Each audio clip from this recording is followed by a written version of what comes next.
Salut et bienvenue sur cleboaoriginal.com. Merci de votre fidélité.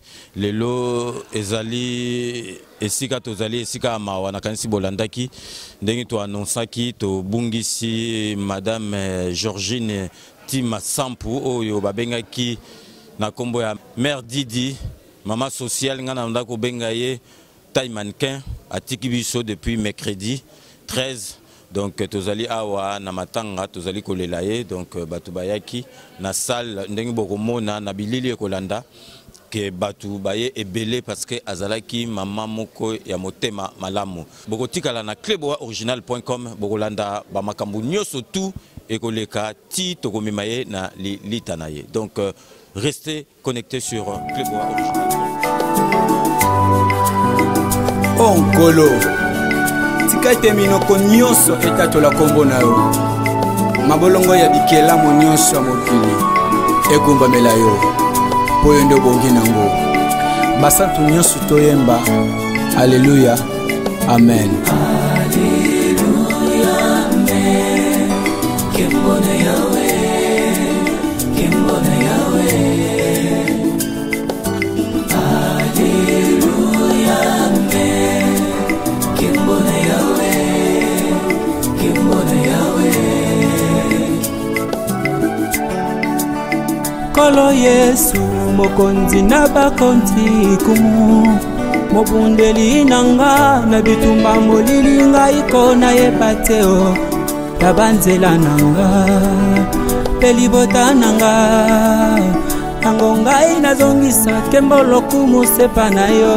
Haleluya Amen. Kembona yawe Kembona yawe Haleluya Amen. Kembona yawe Kembona yawe makambo nyonso yosalaka etondinga motema etindinga na loba lokumu ezonga na yo makambo nyonso yosalaka etondinga motema Yesu etindinga na loba lokumu ezonga na yo.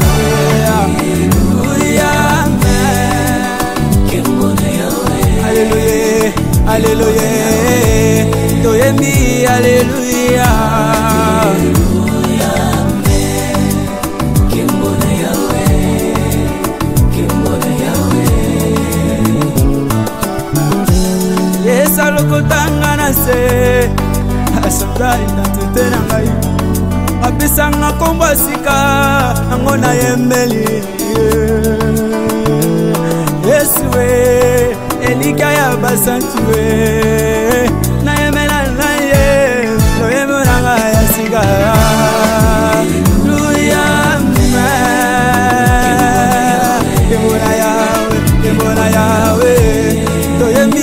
Tout d'abord nazoko remercier mingi bato baye na kati ya matanga o baye ko sangana biso elongo na malheur tozu ya belle-sœur na ngai Tima Sampu Georgine Didi mère sociale ndenge babenge na kati ya Melin esali ngai pasi mingi avec émotion César Ngadi na regretté mingi liwa ya belle-sœur na ngai wana esali ngai motema pasi na comprendre te jusqu'à présent naza kondima pete ke ye akufi.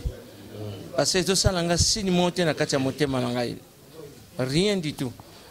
Mais ce qui nous a basengi, tondimi angokaka, c'est là que na boboto apema bien, na tranquillité, na boboto a salisi bateau, na katia Paris. On peut pas dire zara na Melin, bateau à Paris peut aider bango tout ça. Na bolamu na yo a salisi bateau, na sepe nango mingi. Mais nzamba yambe na boboto na kimia nyonso azali vraiment belle sœur na ngai chérie di banda na zwa grande sœur na bango depuis 1972 jusqu'à présent, nous avons un bon terme. Mais à Tikibiso, il y a une émotion qui est surtout celle de Micheline, Azako la l'air nyonso. Si on a zaki pembe na été mais donc une émotion mususu. Nzamba pe misena boboto. Amen. Ngai abino dona mobeti mwana kenda sango le commandant. Allez malasi. Mais tant que nous avons même la combo ya Michel. Même la combo Alain Michel Godefroy. Yanga isa le loté. Sa famille na yanga. Déjà un camarade de Nevé na Bosco, Kamanda wa Kamanda. Yaya Betty. Nazali mwana na depuis ça pour la mwana ya camarade ya na camarade maman nanga. Vraiment tant de rivières traversées avec elle. Aujourd'hui, je suis très pédé. Je suis très pédé. J'ai tant de souvenirs. J'ai tant de souvenirs avec elle. C'est pas seulement. Oh, mais là, non. Depuis qu'il. Et moi, souvent, elle fut l'une des rares personnes dans mes mains. Oiseau rappelé même au bout de on a que ça. Parce qu'on se connaissait déjà.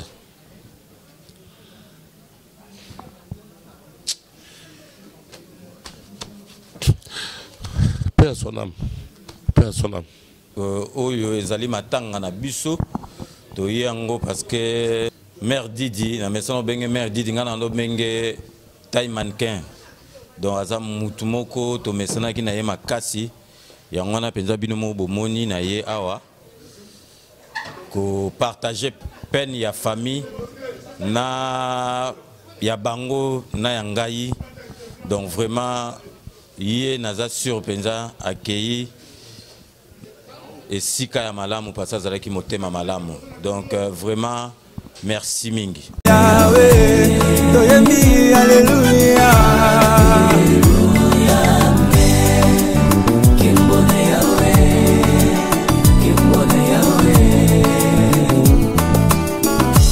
Ndeko na nyonso ekokomela yo zongisa kembo mpe lokumu na yawe oyo nde mokokisi na nyonso.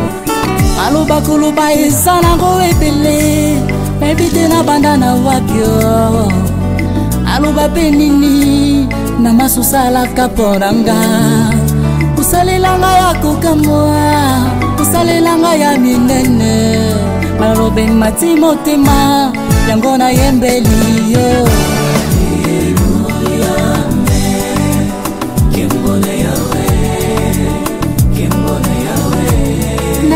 Alléluia,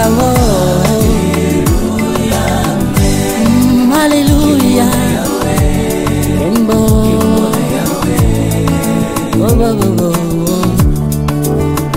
nkembo nzambe na kati ya mboka elekelaka maele ya bato lolenge nini na banza Davide mwana moke na libanga ya pamba akoisa engambe Goliath lolenge nini na banza na kati ya ligulu Daniel akoma moninga ya bakosi lolenge nini na banza mota masumu lokolanga lelo nakoma kote ya pe bato Yesue elika ya basantue na yemela na ye matanga madidi mama penda wana mama nangiso surtout ngai.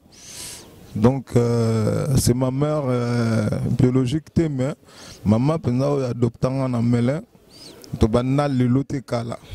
Donc vraiment mère accueillie aucun vraiment malamu maman et vraiment nzambe penda so kabiso fungola maman porte pour maman zalai bien nga penda ramane nana moya kolobeza te vraiment kayangwana. Donc maman vraiment que son âme repose en paix. Bon, en tout cas, tout ce que moi je peux dire à tout le monde, c'est d'abord de prendre une seconde hein, pour nous bâtir la vie.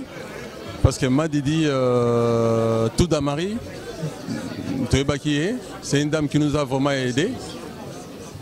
Madidi, c'est une dame qui a été toujours présente dans Makamnabi Sonyo surtout.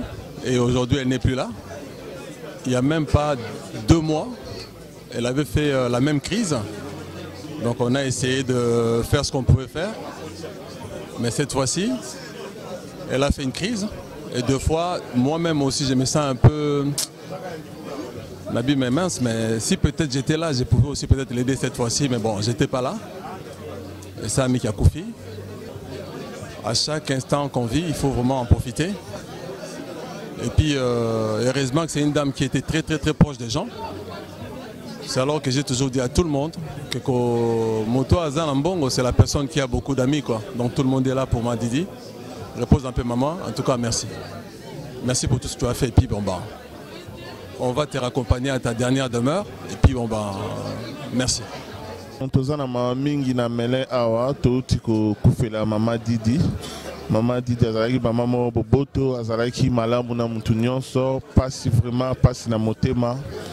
Donc, Tozaka sous le choc et l'émotion, nous avons que son âme repose en paix. Merci. Didi, Didi c'est mon cœur, donc c'est ma famille. Tozaka na Sainte Marguerite. Donc voilà penda, azam moi na Sainte Marguerite, donc voilà vandeko. Abola bana, c'est dit que moi na ye, bakola na miko mbeto moko. C'est dit que soit kiminda kunanga ye, kuna sona keko zoye. Oyo so mwana pona nini? Onda kute wana va maman na Cédric. Abola Cédric na ngai, wana pena ko motema. Ngaptu na mema ye na Damari. Alors faut na mo, na mema na Damari, faut na pa na ngai. Mobile na ngapta matsaye. Donc wana za motema. Donc sur la zoya chaque jour, c'est mon cœur. Donc wana ko azam tu musute azangai famille yebi ngai ba yebi nga très bien. Donc wana zanga. Donc ça passe moko. On doit changer place, on doit changer place à Didi Azate. Voilà vraiment donc na kutu bakambela ko lobate pour vraiment ngala na minga lobate mawaka ne mtetondi ngala mtema pona Madidi. Madidi azaki ya na ngai ya awate me banda Kishasa. Donc Madidi na libala na ye azaki na ngai banda to nazaye mwana mukele yaki libala na ye na quartier na biso. Donc na yebi papa ba na ye ya liboso vie gari wana vie na ngai ya quartier. Na ye na Damari boye na ba circonstance kana yo mona Madidi koto yo elekela ngai kutu. Mais mingi olobeza te ba souvenir na ye eza vraiment ebele mususu tezo kimangai yaya mo malamu a soutenir nga na makambo ebele. Donc makuluto abana na ngai famille to yebiye. Donc il y a olobeza te be mention kane mutezo sala ngai. Donc akende ka malamu nzambe la biso afungwela e ba porte ayamba e place o ya kozala biso pe o to tikali awa toza ka mangoko to kanisa ka ba ventile na ndenge le kaka. Donc merci mingi ya mingi oloba ezate que ce nom me repose en paix. Passe ça mina motema ya didati biso kabo esa biso mawa mingi mingi olobezate ape makana kimia ya na biso ya bolingo mama na biso za nyonso pona biso lelo atiki biso passe salam esa makasi chwezate nzamba pie biso makasi apesa pe bana makasi abate libota mobimba kimia za na kombo na Yesu Masia amen. Ya monene kweli biso na melin ya monene kweli biso na melin c'est na biso Didi akufi. Tout le monde est en deuil parce que tout le monde le connaissait ici. Bon, tout le banini. Il y a mon époux biso, hein. Il y a un fandao. Bon, ce que Dieu a créé, hein, il reprend. Il a repris notre sœur. Bon, il y a Mawatro. On ne pensait pas qu'elle est partie toute de sitôt. Bon, elle est partie, c'est pas grave. Mais tout ça, c'est la Nzambe. Allez, merci à vous. Pour Madidi, pour rendre un dernier hommage pour Yaya. Avec Yaya Bato Belé, maman, Yaya Baleki quoi. Lelo donc tout ça passe dans mon thème. Tout ce qui est ensemble avec Manakimia. Bon, on a quoi que nous bayangwana. Ouais, bonsoir. Donc Toza Awana Damare, tu es juste makambo ya maman, tu père de maman na biso. Donc ça dit, tu es dans la salle, tu sangani biso sous famille, et puis na ba connaissance quoi. Donc tu es ensemble, tu es la maman, enterré ça vendredi, et puis tu as passé message pas batunios, ba kabula mawana biso ensemble, tu es dans damaré les listes. Donc ça dit, ceux qui ont 8 ans, boleki na salle awa bat bazali. Donc beaucoup tabatu tout le temps bat bazali ba les kanabango voilà quoi. Donc pour nabiso tozaka awa lelo tozali lobi tozali donc ti joue to kunda mama et ça vendredi prochain ça le 22 to kunda mama vers 14h à na Melin. Donc boya bo participer biso na biso mawa oyo. Bon merci voilà. Saka pasi tozama mama Didi. Obi tolo tozela likambo yela bisote. Po ezalo kwa mbasu e bambi bisote wite ko biso na likolo nini na liboko nini. Donc grand mbasu quoi. Ko la passe lo kwa mutu lo kwa mama Didi aza penza monima ya mboko yo. Ya biso et da Marie Melin. Eza vraiment passé asali pe ebele na kati na bato. Donc maman Didi ki ope mana kimia ope mana pe ya yo mikolo koki nzamba zo molimo na yo. Merci mingi. Pasi kaka na bana men nzamba ko batela. Merci. Bon tozo kumisa nzambe po Bible lobi na biso na circonstances tout rendre grâce et pas nzambe. Mais pour na biso eza sango ya pasi pe ya mawa. Pour komona bato be sangane ebele boye ezolakisa nani yo maman Didi azalaki pour na biso. Na Melin awa biso no soto yebi maman Didi. Moutnyo soza na moi témoignage na ye na moi lisungi. Aki maman ya azo sunga azo aider azo ko faciliter tâche na bato ebele. Mais lelo situation oyo na kibonzambe tolobi nzamba za lokumu. Mais na ki mutu pasi na motema. Eza pota oyo eza difficile pour na ko penser yango. Mais nzamba sunga biso pour kimia ezala. Mingi surtout na bana na ye, pena mobali na ye, na bandeko na ye famille biologique. A continuer ko sala bolamu na libota na ye. Nzamba pambola biso. Merci. En tout cas, on est triste. On ne sait pas quoi dire, les mots sont insuffisants parce que maman Didi, en tout cas, tout ça triste, tout ça abattu, tout ça namawa parce que on est là pour la disparition d'une personne qui a une valeur où on ne peut pas mesurer. Maman Didi, ce soir, on donne le micro à chacun de nous pour dire un mot. Qui est-ce qui était Maman Didi pour elle ou pour lui? Chacun a un souvenir dont on ne peut pas relater tous. C'était une femme toujours disponible à trouver des solutions pour les autres, toujours disponible à aider, même quand elle était au plus mal point, mais elle trouvait des solutions. Ça m'est arrivé d'aller la rendre visite une fois à l'hôpital, mais le téléphone, pendant qu'elle était au lit d'hôpital, elle aidait d'autres personnes à trouver une solution pour se loger. Mais cette femme, elle m'a vraiment terriblement marquée par ses conseils, par sa franchise, elle disait tout ce qu'elle pensait. C'était une personne qui pouvait s'énerver, mais 5 minutes après, elle oubliait aussitôt ce qu'elle avait dit pendant sa colère. En tout cas, cette femme, que le Seigneur soit glorifié pour nous l'avoir donnée, prêtée. Maintenant qu'elle n'est plus, on garde tellement de bons souvenirs. Et je pense qu'elle est dans le repos du Seigneur. Et je pense que Dieu va fortifier chacun de nous et surtout les membres de sa famille en tout cas. C'est une grande perte pour la communauté congolaise de Melun parce que Maman Didi c'est une grande femme. C'est pas n'importe qui, c'est Maman Solution. Elle avait des solutions. Des fois je l'appelais Maman Didi, j'ai un problème. Yo mon bête ba solution bêta. N'étant fait pas yaka.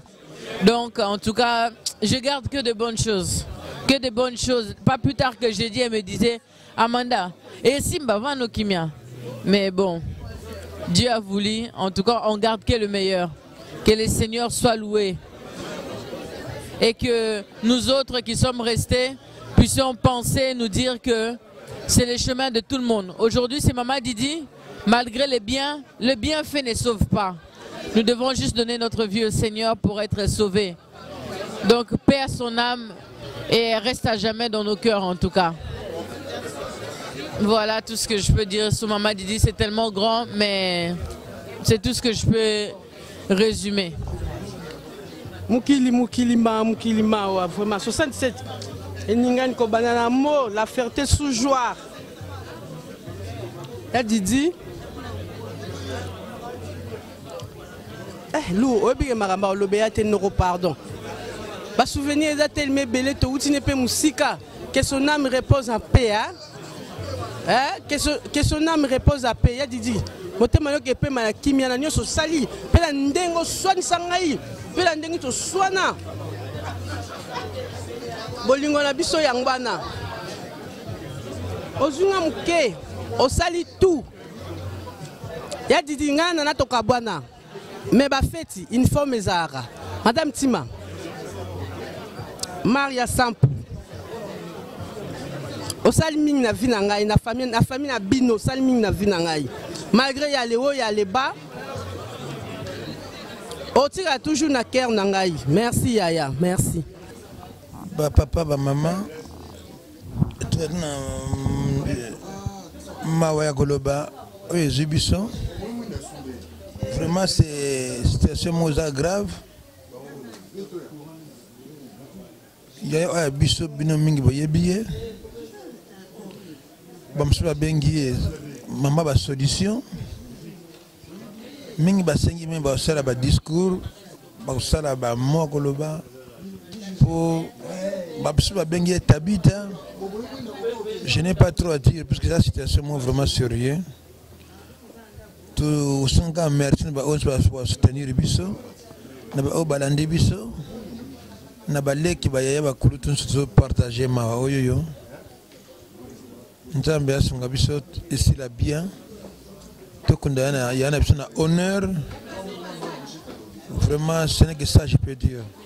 Vraiment, tu n'as pas promo sérieux. Tu perds dépendant donc il y a mon kata famille na biso. C'est la honneur na famille. C'est la solution bakambe belé. Mais ça faut entendre nzambe ndi baraka nzambe tapesa ka nzambe azwaka. Pour remercier le Seigneur, que son âme repose en paix. Que biso de tsali pe kimeko me kati na biso. Merci nzambe pambola bino. Nabina bonjour bonsoir bonjour bonsoir. Sokutika na loba boy. Bonjour. Na minute yo. Manto ku Philippe Suka na mama. Manto ko zo susu mutuya marka ante o kufi mu grand mutuya. Donc azame o azago sungi aya asunga biso. Mère pas azali à se reposer en paix. Vraiment na ebiti soto zo susu incomparable à l'ingwana. Na katia cinéma. Parce qu'on a bien que mère incomparable. Merci, merci. Bonsoir, bonjour Nabatonios tout Bazolanda. Bienvenue au Tozanango, to père de o abisonde to le baka baoba.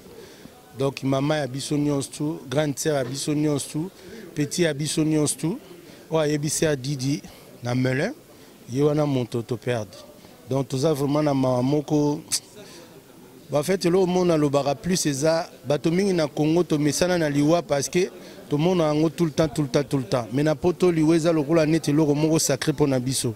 Auto père de pena maman nabiso yaya nabiso donc naza même pas ne le ko le baté. Donc nazo pe sakaka donc o nyo soit tangami congolais même congolais à Brazzaville congolais à Kinshasa. Donc nazo pe sa mes condoléances o ayebisi a Didi na pe sa mes condoléances na batonios tout. Donc nazala minga ko le baté pour na ser wana o ya sala ndeka ba lo baraba ye bakabia moto soka kufi.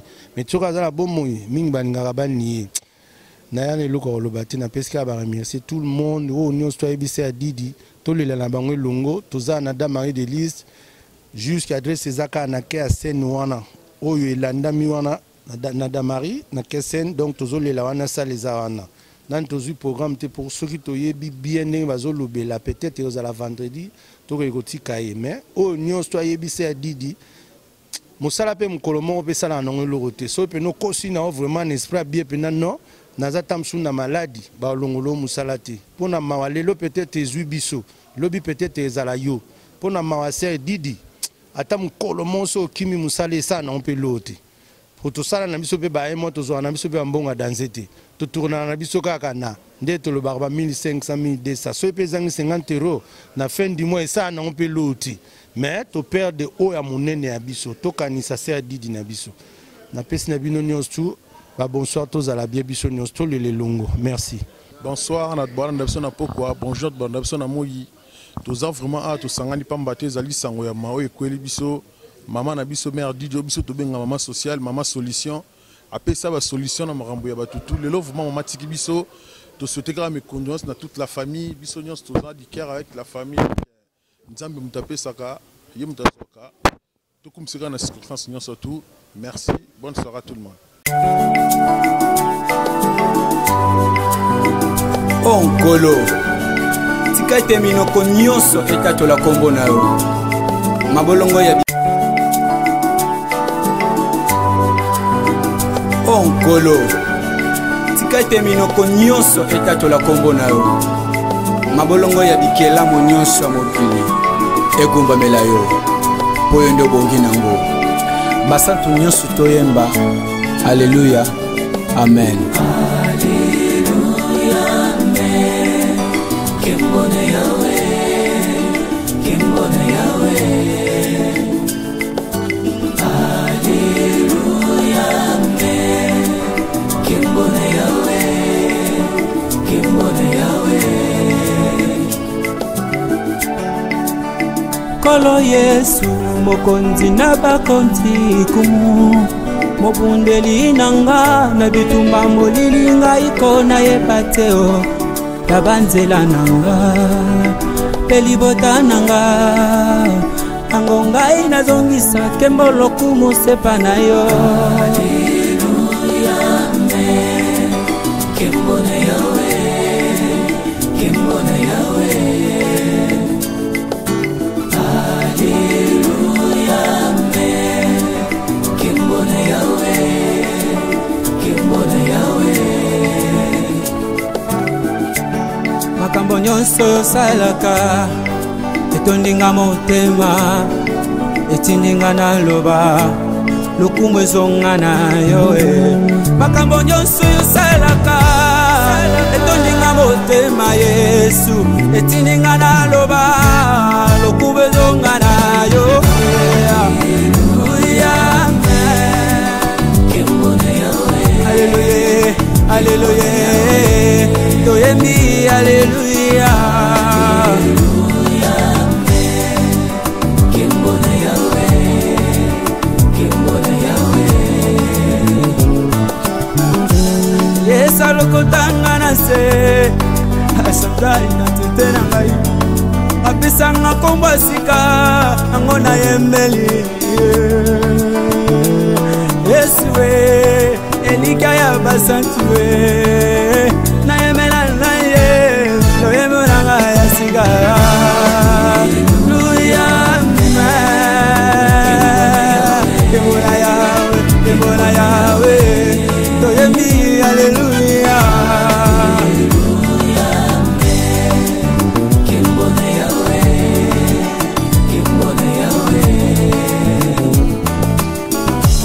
Ndeko na nyonso ekokomela yo zongisa kembo mpe lokumu na Yawe oyo nde mokokisi na nyonso.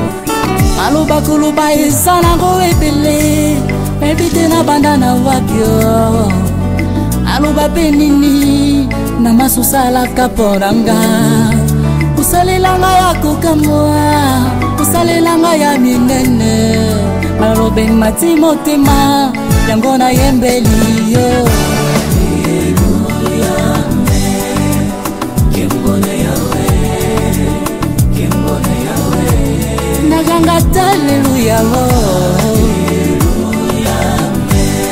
Haleluya, haleluya, Kimbo,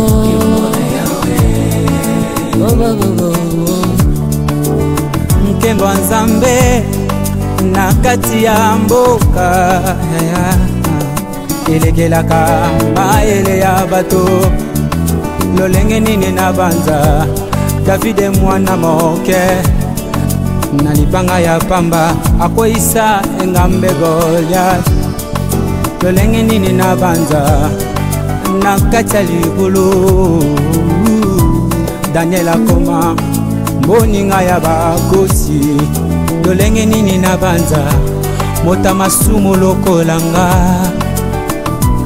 lelo nakoma kote ya pe bato Yesue elika ya basantue na yemela na ye loyemoranga ya sika luyama Demola Yahweh toyembi haleluya